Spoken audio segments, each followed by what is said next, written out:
মরিচ চাষের ক্ষেত্রে আপনারা বিভিন্ন ধরনের পোকার আক্রমণের সম্মুখীন হন। এর মধ্যে একটি মারাত্মক পোকা হলো জাপ পোকা। এই জাপ পোকা মরিচের মারাত্মক ক্ষতি সাধন করে থাকে।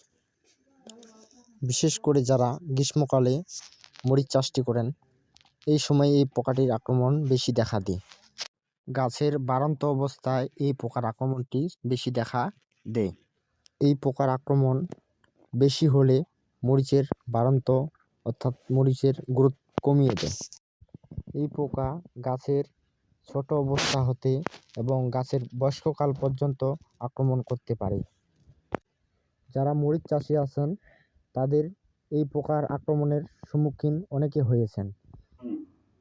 তাই এই জাপ পোকা দমন করা খুব প্রয়োজনীয়।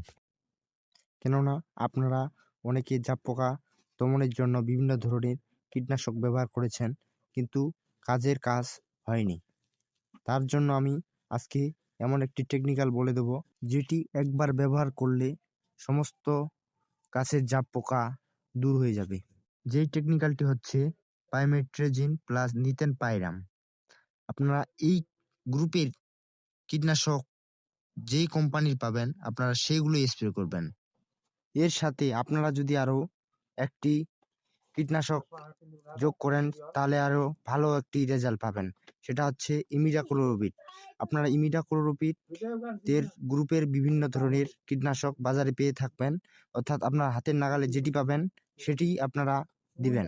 আর এর সাথে আমি এর ডোজগুলো বলে দিচ্ছি। এই পাইমেট্রোজিন আর নিতেন পাইরাম আপনারা প্রতি লিটার পানিতে 0.5 গ্রাম হারে মিশাবেন। আর ইমিডাক্লোপিড আপনারা প্রতি লিটার জলে 0.5 ml করে ব্যবহার করবেন। আর একটি বিষয় লক্ষ্য রাখবেন, সেটা হচ্ছে ইমিডাক্লোপিড এটা যেন 0.5 ml এর বেশি না হয়।